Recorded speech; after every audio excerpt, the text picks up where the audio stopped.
Moyen-Âge voit l'unité de l'Occident se briser. Les Arabes étendent leur empire islamique en Espagne. Pour autant, peut-on considérer que l'islam fait aussi partie de l'Europe? Si les Européens s'allient face à cet ennemi commun, chrétiens d'Orient et d'Occident ne vont cependant pas tarder à prendre des chemins séparés. Une chose peut lier tous les Européens, l'argent. Le profit devient le nouveau moteur. La fin de toutes les guerres de religion aurait-elle sonné?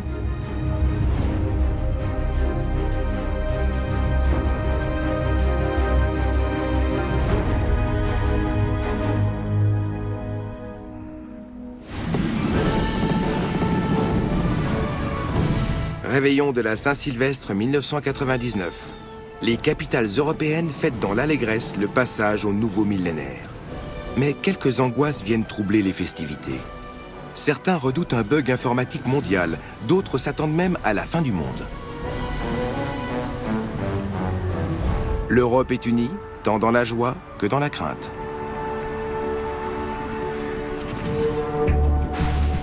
Mais attendez, le monde a déjà survécu à un autre passage de millénaire. En l'an 1000, l'Occident est tourmenté.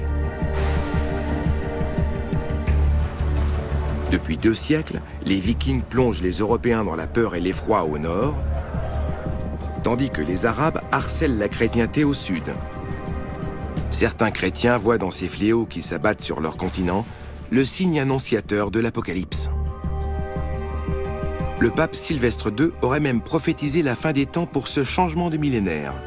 Dans la Bible, l'Apocalypse de Jean n'annonce-t-elle pas la fin du monde, 1000 ans après l'incarnation du Christ? La crainte qu'inspire le jugement dernier ressurgit au XVe siècle. Les artistes l'illustrent à grand renfort de détails horrifiques. Après sa mort, tout chrétien se retrouvera en effet confronté à cette inquiétante interrogation: vais-je monter au ciel ou serai-je condamné à brûler en enfer? La crainte de la damnation éternelle régit la vie des Européens. Cependant, il existe bien des moyens d'y échapper, en partant en pèlerinage vers un lieu saint par exemple. Sur tout le continent, les chrétiens décident alors de prendre la route. Tous espèrent ainsi obtenir de Dieu la rémission de leurs péchés terrestres.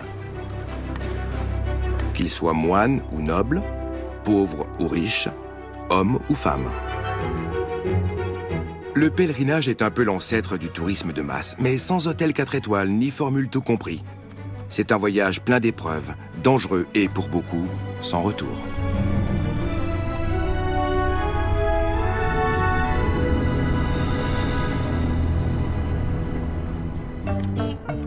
Le pèlerinage connaît aujourd'hui un regain d'intérêt. Croyants et non-croyants en congé sabbatique partent en quête de leur salut, et d'eux-mêmes.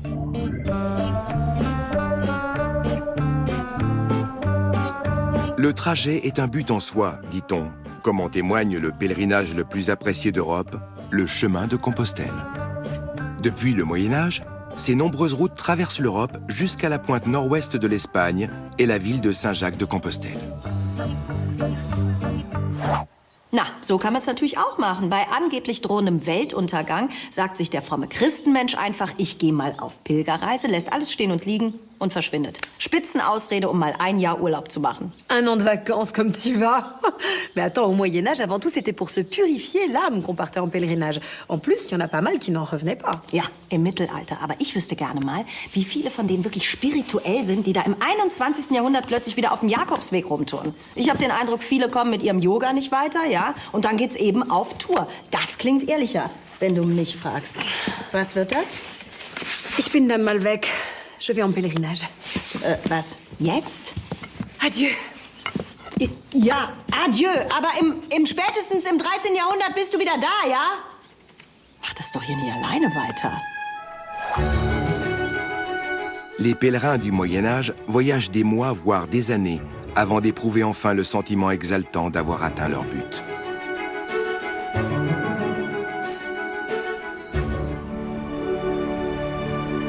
Depuis cette époque, Saint-Jacques-de-Compostelle est, avec Rome et Jérusalem, l'un des plus importants sites de pèlerinage de la chrétienté d'Occident. Voir un jour le Botafumeiro, le célèbre encensoir géant, se balancer au milieu de la cathédrale est un moment fort pour les pèlerins d'hier comme d'aujourd'hui. Dans la crypte, on vient vénérer le tombeau de Saint Jacques, l'un des 12 apôtres. Ces ossements auraient été retrouvés ici au IXe siècle.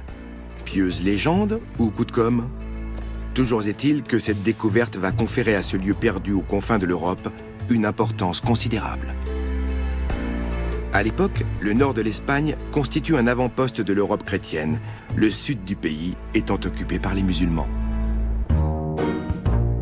L'islam apparaît en Arabie à la Mecque, où, selon la tradition, le prophète Mahomet fonde cette nouvelle religion au VIe siècle. Ces révélations sont compilées dans le Coran. Après sa mort, ses disciples diffusent l'islam dans toute la péninsule arabique. Ils vont conquérir par le fer et par le feu la Palestine, l'Égypte et l'Afrique du Nord, alors sous domination byzantine.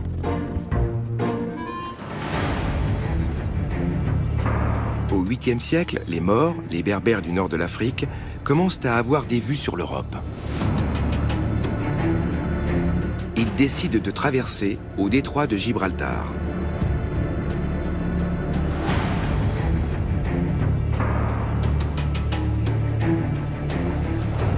Durant l'été 711, une flotte nombreuse débarque des milliers de guerriers sur les côtes sud de l'Espagne. De là, les armées islamiques vont conquérir presque l'ensemble de la péninsule ibérique. Durant près de 8 siècles, les Arabes vont régner sur ce territoire, qu'ils nomment Al-Andalus. Si cette période incroyablement longue est marquée par de terribles guerres et par l'oppression, elle voit également des échanges pacifiques entre l'Orient et l'Occident, le croissant et la croix. Culture, sciences, philosophie et technique sont alors florissantes. L'héritage culturel d'Al-Andalus va se diffuser au-delà de ses frontières jusqu'au cœur du continent. La guitare n'est que l'un de ses nombreux apports de l'Orient.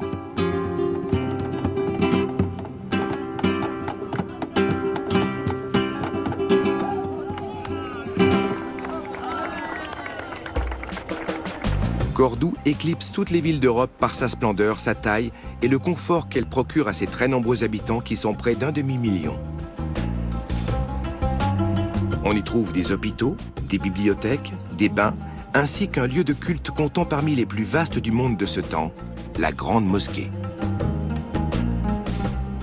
C'est alors bien plus qu'une mosquée. Sous ses arcades, les érudits échangent leur savoir et les philosophes discutent de la manière islamique de comprendre les rapports entre foi et raison. Ce splendide monument, soutenu par une forêt de colonnes, est vu comme le symbole d'une époque de tolérance et d'entente entre les religions.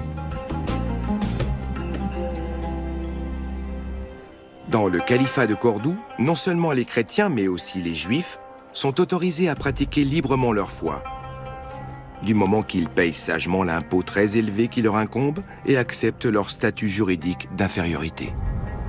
À cette époque vit ici la plus importante communauté juive du continent.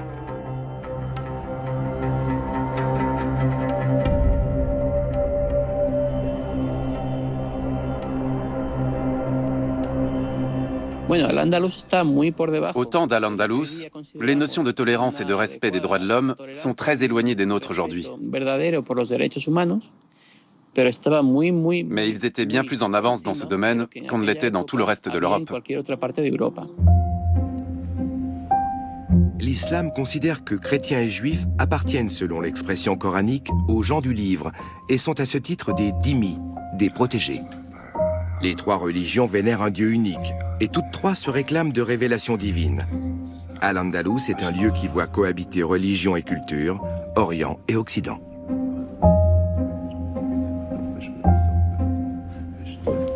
Juifs, chrétiens et musulmans mènent main dans la main un projet révolutionnaire. Les bibliothèques d'Al-Andalus renferment d'innombrables livres. Elles préservent notamment des centaines de textes de l'Antiquité qui, à l'aube du Moyen-Âge, ont été perdus en Europe. Des traités de médecine, de mathématiques et de philosophie traduits en arabe le seront bientôt en latin, ce qui permettra à l'Europe de redécouvrir nombre de trésors scientifiques de l'Antiquité. Cette large diffusion de la science, entre autres facteurs, contribuera plus tard à la Renaissance et aidera l'Europe à redécouvrir ses racines gréco-romaines. Une célèbre fresque du Vatican représente les grands inspirateurs de cette époque, et parmi eux, un philosophe arabe, Averroès. Les traducteurs d'Al-Andalus ont ainsi contribué au développement des sciences européennes. Mais le goût des Arabes pour la recherche ne se cantonne pas à de grandes envolées de l'esprit. Au IXe siècle, le savant universel Abbas ibn Firnas construit un dispositif pour voler. Sans craindre la mort, il se serait lancé dans le vide d'une colline, aux abords de Cordoue. Le savant, qui se serait inspiré d'une hirondelle pour construire sa structure, aurait survolé Cordoue tel un oiseau sur près de 300 mètres. Pour la première fois de l'histoire, un homme vole.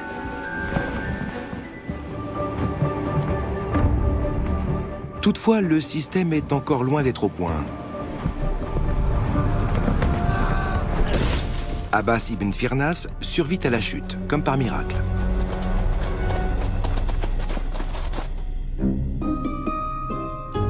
Les nombreuses inventions imaginées, copiées ou perfectionnées par les savants arabes se diffuseront en Occident par le biais de l'Espagne, notamment le papier, les instruments chirurgicaux ou encore des appareils de navigation tels l'astrolabe ou la boussole.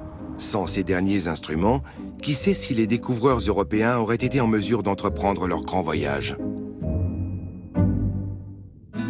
Même les moulins à vent, les plus vieilles machines de l'humanité, ont été introduits en Europe par les Arabes.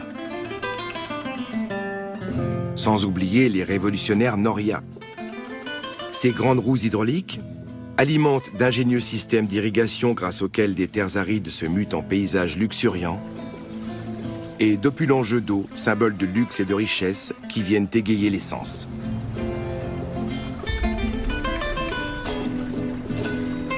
Dans les splendides jardins aux airs de paradis poussent des abricots, des dattes et des oranges dont le goût va réjouir le palais des Européens. Les huertas, ces plantations fruitières du sud de l'Espagne, ont également été héritées des Arabes, mais n'égalent pas, de loin, la beauté de leurs ancêtres. Après avoir repris le nord de l'Espagne au IXe siècle, les chrétiens relancent la Reconquista, ou reconquête, au XIe siècle. Petit à petit, les morts sont repoussés jusqu'en Andalousie. Mais il faudra attendre 1492 pour que tombe l'ultime bastion islamique, Grenade. Les deux camps voient dans leur combat une guerre sainte. Avec la victoire des souverains très chrétiens, c'en est fini de l'Espagne islamique. La croix finit par évincer le croissant. À leur tour, les chrétiens vont alors imposer à l'ancienne Al-Andalus leur foi et leur culture. Sur les ruines des mosquées sont bâties des églises, sauf à Cordoue où la Reconquista va prendre un tour inattendu. Au XVIe siècle, des dizaines de colonnes sont abattues afin d'ériger une église chrétienne, non à la place, mais en plein cœur de la grande mosquée. À l'époque, ce spectacle est loin de faire l'unanimité. Vous avez construit quelque chose qui existe déjà ailleurs, et ce faisant, vous avez détruit quelque chose d'unique au monde. La mosquée cathédrale est un monument qui symbolise à lui seul les conflits entre l'Europe et le monde islamique, ainsi que l'embarras des Européens de civilisation chrétienne face à cet héritage. Pour autant, la culture occidentale se résume-t-elle uniquement à son héritage chrétien ? Du point de vue historique, parler d'Europe chrétienne est hautement chargé en idéologie, et il est donc très dangereux d'en parler de cette manière trop simpliste. D'importantes communautés musulmanes existaient dès le départ au sein de l'Occident chrétien, dès les 7e et 8e siècles en Espagne et en Sicile, et à partir du 14e dans les Balkans. D'autre part, une diaspora juive est depuis toujours présente en Europe. On ne peut donc pas parler d'un espace chrétien clos. À une certaine époque, idées et marchandises s'échangeaient à Gibraltar. Pourtant, de nos jours, ce point de l'Europe le plus proche de l'Afrique est devenu la frontière sud de la citadelle Europe. Les musulmans radicaux considèrent encore que l'Andalousie appartient à la maison de l'islam. La famille royale saoudienne a d'ailleurs financé à Gibraltar une mosquée qui ne passe pas inaperçue. Faut-il y voir une provocation? L'Union européenne compterait environ 30 millions de musulmans, soit 6% de la population totale, la plupart issus de l'immigration. Les mosquées ont-elles leur place dans nos villes? L'islam fait-il partie de l'Europe? Des questions qui fâchent et qui divisent beaucoup d'Européens.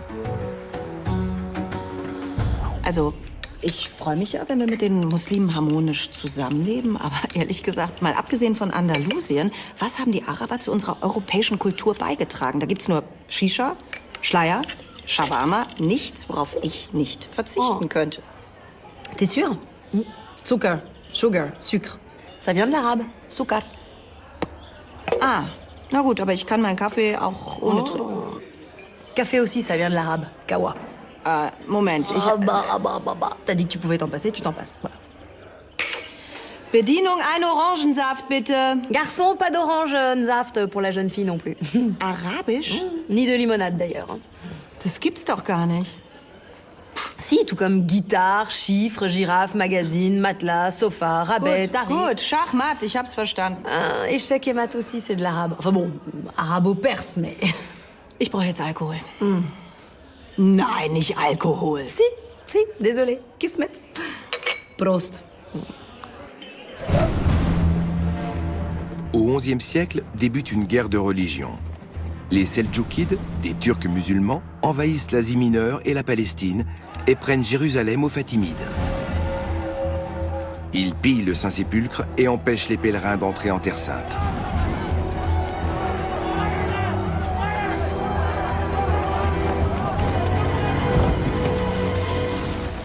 Les chrétiens d'Orient exhortent leurs frères croyants à leur venir en aide. En 1095, lors du concile de Clermont, le pape Urbain II appelle à une croisade contre les musulmans. Les lieux saints chrétiens de Jérusalem doivent être libérés du joug de ces villes infidèles. Ces événements creusent encore le fossé entre le christianisme et l'islam, renforçant la haine et la division des deux côtés. À tous ceux qui prendront les armes, le pape promet la rémission complète de leurs péchés. Ces Turcs détruisent les églises. Ils saccagent le royaume de Dieu. Aux quatre coins de l'Europe, des milliers de cavaliers répondent à son appel. Ce pèlerinage en armes constitue la plus importante expédition militaire du Moyen-Âge. L'ennemi commun rapproche pour la première fois les Européens qui vont se forger une identité collective. Seule une poignée de croisés survit aux épreuves de cette expédition et atteint après 4 longues années l'objectif tant espéré, Jérusalem. La conquête de la ville sainte se serait achevée dans un bain de sang selon les chroniqueurs de l'époque. À la violence des uns répond la violence des autres. Hier comme aujourd'hui, les guerres commises au nom de Dieu engendrent mort et destruction.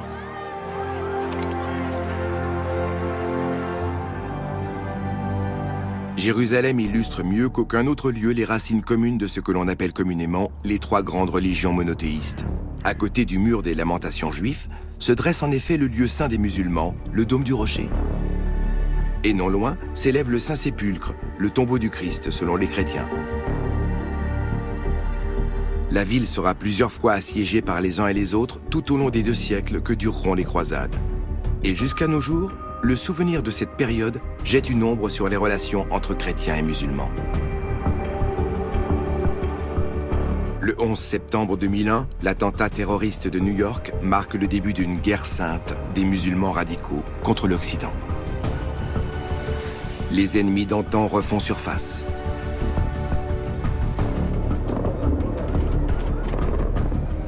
À son tour, l'Europe est touchée par le terrorisme islamiste. La spirale de la haine ne s'arrête pas et fait toujours plus de victimes.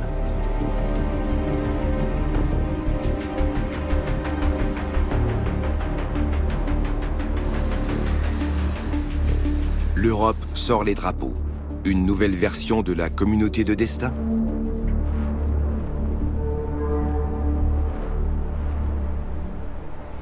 Le souvenir des croisades a une nouvelle fois refait surface au XXe siècle, tant du côté des musulmans que des occidentaux. Tout le monde se souvient de George W. Bush évoquant une croisade pour justifier la guerre en Irak. C'était là un moyen de faire oublier la fluctuation des alliances et les justifications fallacieuses pour entrer en guerre, ainsi que la longue symbiose qui existait en Terre Sainte, tant sous domination chrétienne que musulmane. Lorsque la 4e croisade quitte Venise en 1202, les pèlerins armés sont peut-être moins animés par la ferveur religieuse que par une avidité et une soif de butin insatiables. La route qui mène à Jérusalem passe par le Bosphore. Et là, que voient-ils miroiter devant leurs yeux? Constantinople, capitale de l'Empire byzantin, dont les palais et églises débordent de trésors. Les croisés font halte dans la métropole pour faire des emplettes, à leur manière. Depuis des siècles, les puissantes murailles ont résisté à tous les assaillants. Mais cette fois-ci, non.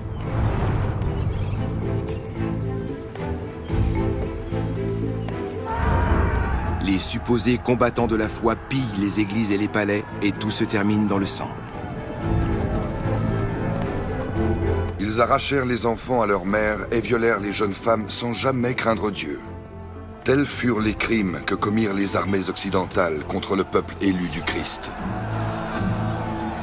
Les chevaliers commettent des atrocités contre leurs propres frères et sœurs de religion. Les croisades créent la division non seulement entre chrétiens et musulmans, mais au sein même de la chrétienté. Comment a-t-on bien pu en arriver là? La séparation entre chrétiens d'Orient et d'Occident était déjà consommée en 1054, lorsqu'une légation papale de Rome s'était rendue à Constantinople porter la bulle d'excommunication du patriarche.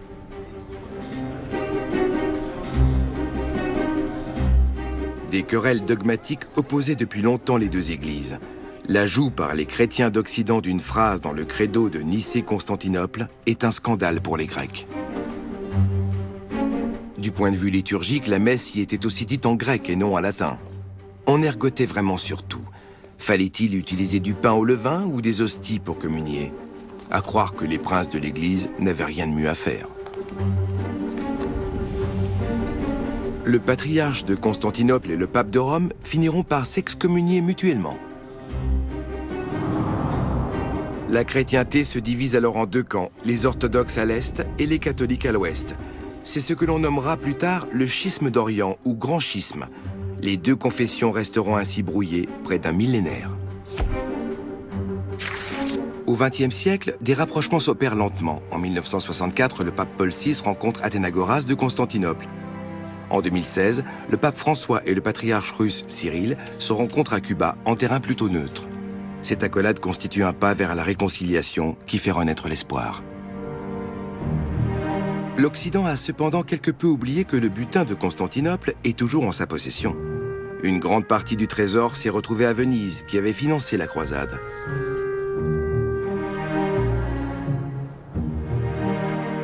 Les précieux reliquaires et objets en or et en argent de la salle du trésor de la basilique Saint-Marc constituent aujourd'hui une attraction touristique.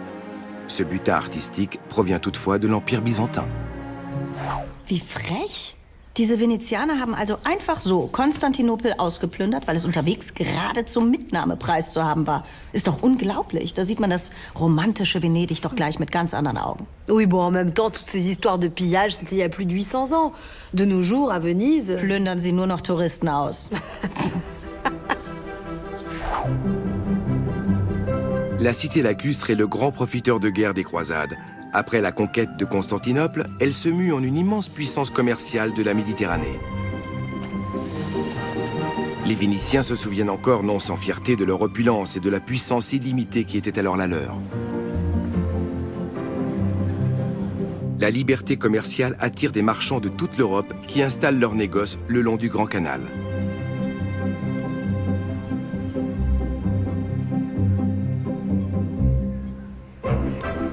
Venise devient une plaque tournante du commerce entre Orient et Occident. Les marchandises prisées d'Orient, comme la soie, les étoffes et l'argenterie, sont revendues en France, en Allemagne, en Angleterre et même en Russie.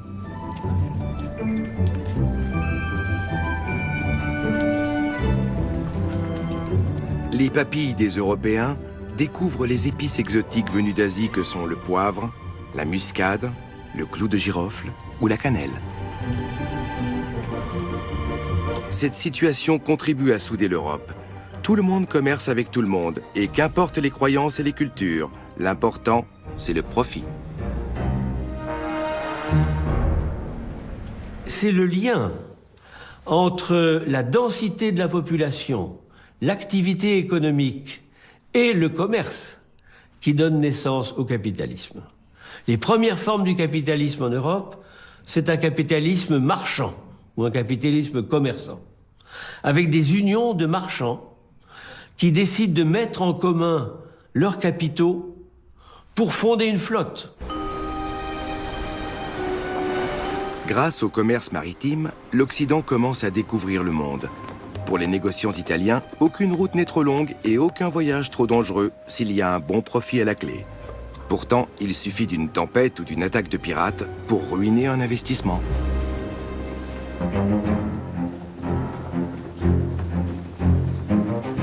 Par voie terrestre, les commerçants transportent souvent leurs marchandises sur des centaines de kilomètres, mettant également en péril leur vie et leur chargement. Au XIIe siècle, afin de ne plus risquer de se faire détrousser, les marchands italiens inventent un nouveau moyen de paiement plus sûr. Chose qu'on nous promet d'ailleurs encore de nos jours.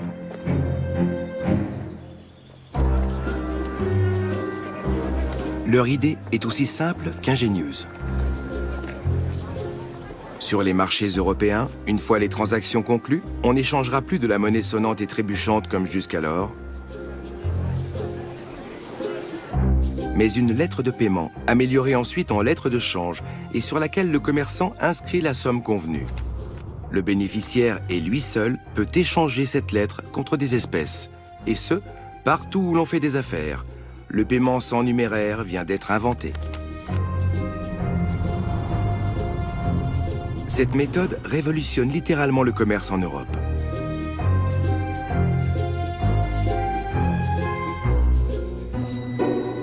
En Italie, les banchieri, ou changeurs, exercent leur activité de manière on ne peut plus simple, en plein air, sur une table et un banc, banca en italien, à l'origine du mot banque. Si le changeur est à court d'argent, on brise le banc et c'est la banqueroute, bancarotta.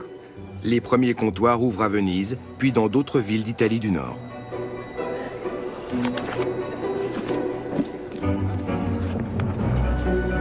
Bientôt, les changeurs gèrent aussi les dépôts de leurs clients. Leur caisse étant toujours plus pleine, ils commencent également à accorder des prêts. Assortis d'intérêts, cela s'entend. L'argent devient ainsi lui-même une marchandise avec laquelle on peut commercer et que l'on peut faire fructifier. Il devient un capital. Les banquiers d'Italie du Nord préfigurent une nouvelle ère. Ce sont les premiers capitalistes.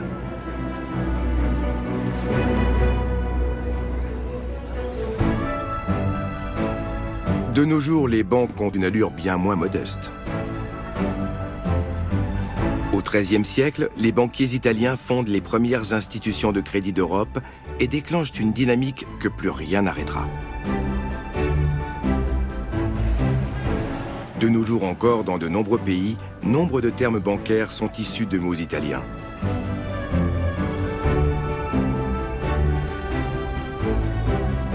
Les chiffres font partie du quotidien des centres financiers. Mais s'ils nous apparaissent aujourd'hui comme une évidence, ils ne sont arrivés en Europe qu'au XIIe siècle. Plus précisément, à Pise, le fils d'un notaire de la ville, Leonardo Fibonacci, passe son enfance en Afrique du Nord où il se familiarise avec la numérotation indo-arabe. De retour dans son pays, il va non seulement faire découvrir à l'Europe le système décimal, mais également le chiffre 0. Jusqu'alors, les Européens comptaient à l'aide des chiffres romains, un système peu commode. Désormais, MMCCC, etc. devient 2387, ce qui facilite grandement la vie des banques.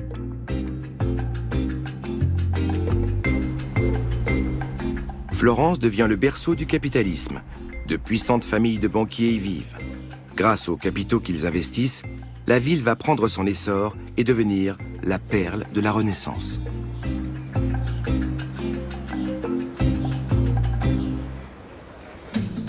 Au début du XIVe siècle, les Bardi et les Peruzzi comptent parmi les familles de négociants les plus riches du monde, à tel point que même des rois empruntent chez eux afin de financer le train de vie de leur cour ou leur guerre. J'entends votre détresse. Les banquiers s'appuient sur leur position stratégique pour influencer la politique. A fortiori pour une somme de plus de 2000 florins. En guise d'intérêt, ils demandent à leurs débiteurs certains privilèges, comme un monopole sur le commerce ou l'autorisation de collecter les droits de douane et les impôts. Nous ne sommes pas des usuriers. Une manière à droite de contourner l'anathème religieux sur l'usure. Merci. Dénués de scrupules en affaires, les Florentins voient leurs profits atteindre des sommets inouïs, jusqu'au jour où ils finissent par tirer un peu trop sur la corde. Une histoire qui nous est familière.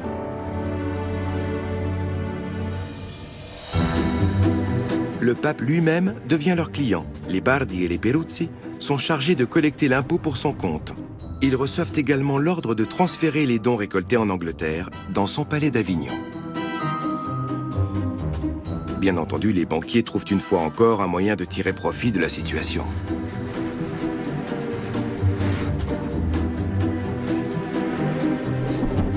Plutôt que de transporter l'argent par sac entier vers le sud de la France, les Florentins donnent au pape un chèque et laissent l'argent travailler pour eux en Angleterre. C'est alors qu'entre en scène le roi d'Angleterre. Édouard III a en effet besoin d'une grosse somme d'argent pour financer sa guerre contre la France et se tourne vers les Italiens. Il lui en faut cependant toujours plus et il se retrouve dans l'incapacité de rembourser ses dettes. Les établissements bancaires s'écroulent comme un château de cartes. C'est le premier krach bancaire de l'histoire. Et l'histoire se répète. Dernier krach en date au printemps 2008, où le cours de la bourse s'effondre dans le monde entier. En cause, la spéculation des banques sur des crédits immobiliers américains à haut risque. La bulle immobilière finit par éclater. Lehman Brothers fait faillite et entraîne d'autres banques dans son sillage. Les petits investisseurs restent sur le carreau. Les banques européennes, en revanche, seront sauvées. Quant aux Bardi et aux Peruzzi, ils ne peuvent compter que sur eux-mêmes et fuient Florence. Ils sont cependant autorisés à y revenir après un certain temps en échange d'une somme d'argent dérisoire. C'est toujours la même histoire. Qu'est-ce qu'il disait déjà, Brecht? Qu'est-ce que le cambriolage d'une banque comparé à la fondation d'une banque? C'est quand même plus sûr de poser son argent sur la table d'un casino à Monte-Carlo. De toute façon, moi, je mise toujours sur pair. Ou impair. Das klingt nach einer sehr soliden Anlageform. Zumindest nicht risikoreicher als das, was die meisten Banken machen. Nur gelten die selbst dann noch als seriös, wenn sie gerade das globale Finanzsystem an die Wand gefahren haben. Ich sage nur Lehman Brothers. Ah, les frères Lehman. C'est peut-être là que réside tout le problème. Was? Dass es Brüder sind? So heißt doch nur das Finanzunternehmen. Que ce soit des hommes. En 2008, alors que l'Islande faisait face à la chute totale de son économie, une seule banque d'investissement a résisté à la crise. Elle était basée sur des économies durables et était dirigée par 2 femmes. Ah, von 2 Frauen, sagst du? Mhm. Bonjour. Guten Morgen. Qu'y a-t-il pour votre service? Was kann ich für Sie tun? Mais quelle est la situation du reste du continent au Moyen-Âge? 80% des Européens vivent à la campagne. Depuis le passage du millénaire, la situation des paysans est au beau fixe grâce à un climat favorable. Eux aussi connaissent une petite révolution. Grâce à la charrue et à l'assolement triennal, leur récolte augmente.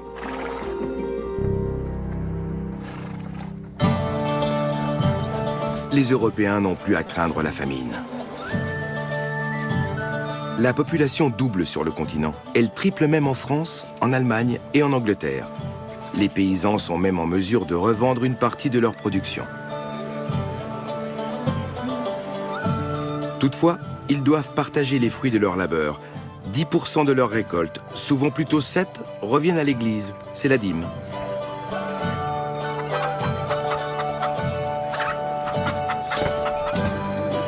En outre, les seigneurs à qui appartiennent les terres prélèvent eux aussi leur part.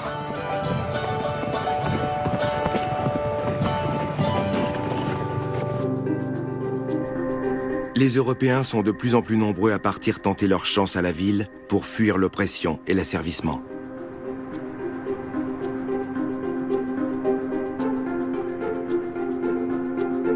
Vers 1200, environ 1 millier de nouvelles villes se constituent autour de places de marché, d'évêchés et de châteaux. Au XIVe siècle, on en compte déjà 3000 au cœur de l'Europe. Une révolution urbaine est en marche.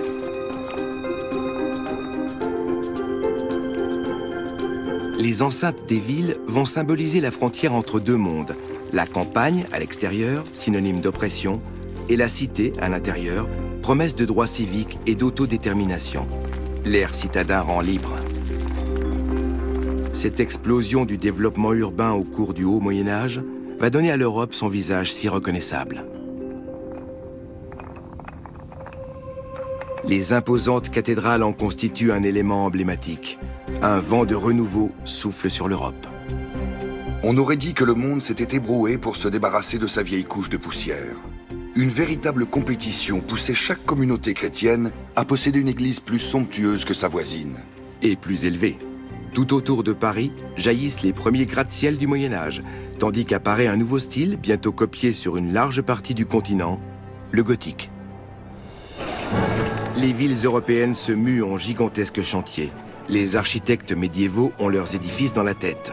Il suffit donc à leur expérience pour les concrétiser, mais aussi aux connaissances mathématiques antiques ou à celles rapportées du Moyen-Orient par les croisés. Même l'arc en ogive serait importé d'Orient. Qui l'eût cru? Les chantiers, qui s'étendent souvent sur plusieurs siècles, sont une affaire européenne. Maîtres d'œuvre flamands et français, tailleurs de pierre lombards, charpentiers du sud de l'Allemagne, travaillent main dans la main.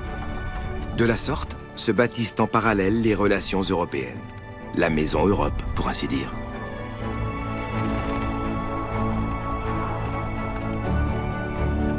C'est bon. C'est parfait. Jusqu'alors, les donneurs d'ordre étaient les évêques et les souverains.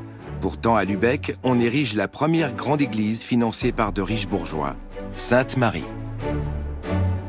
Plus haut édifice en briques du monde, elle symbolise la puissance d'un nouveau groupe social qui joue un rôle de plus en plus influent en Europe, les marchands.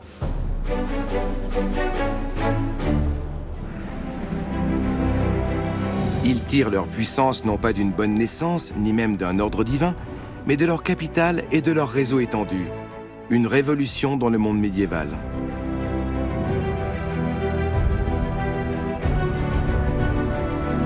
Au XIIIe siècle, en Europe du Nord, un groupement de villes et de marchands va se muer en véritable superpuissance, la Hanse. Lübeck est à la tête de cette association durant des siècles. La Hanse est un espace économique commun, une sorte d'union européenne médiévale. Mais loin de susciter une aversion désabusée, elle est en pleine effervescence et animée d'un vent de renouveau. S'affranchissant des frontières politiques, les marchands partagent des règles et des valeurs communes. Les Hanséatiques ne sont pas des bureaucrates. On les surnomme parfois homines duri, les hommes durs. Depuis les ports de la mer Baltique, ils conquièrent le nord-est de l'Europe à grand renfort de harengs, de bières et d'étoffes raffinées. Dans les grands centres urbains étrangers, notamment à Bruges, ils établissent des comptoirs commerciaux faisant office de succursales où transborder les marchandises. Les opérations bancaires et de change ont lieu dans la maison de la famille Van der Beurzo, la première bourse du monde.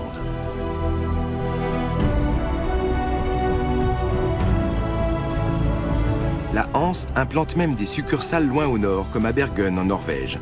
Là, on échange de la morue séchée, très prisée dans le sud de l'Europe, contre du sel et des céréales. Les marchands hanséatiques consignent toutes les transactions grâce à une comptabilité méticuleuse empruntée à l'Italie. Depuis Novgorod en Russie, ils conquièrent économiquement l'ensemble de la bordure nord-est de l'Europe. Ici, ce sont les fourrures qui entretiennent l'amitié européenne.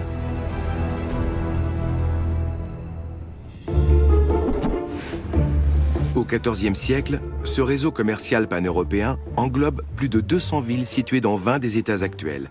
De Bruges, Bordeaux et Londres à l'ouest, jusqu'à Cologne, Nuremberg et Venise au sud, en passant par Novgorod, Riga et Tallinn à l'est.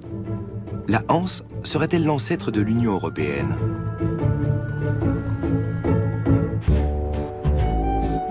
Les anciennes villes hanséatiques de la Baltique, comme Tallinn en Estonie, se revendiquent aujourd'hui fièrement de ce passé qui les lie depuis des siècles à l'Occident. Après avoir proclamé leur indépendance de l'Union soviétique, les pays baltes ont intégré l'Union européenne en 2004, perpétuant ainsi en quelque sorte l'héritage de la Hanse.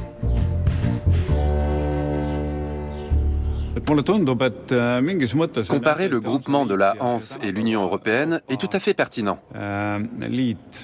L'exemple de l'Estonie le montre bien. Au carrefour entre Est et Ouest, le pays représente encore aujourd'hui une importante voie de transit pour les marchandises. Nous constituons actuellement la frontière orientale de l'Union européenne. Et à ce titre, nous jouons un rôle clé en Europe.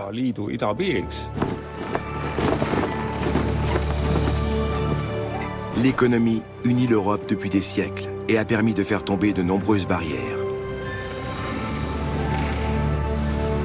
Durant le haut Moyen-Âge, le commerce apporte un vent de fraîcheur dans les relations européennes et entraîne les Européens vers le Nouveau Monde. Ils y exporteront également le capitalisme et leur cupidité, avec les conséquences que l'on connaît.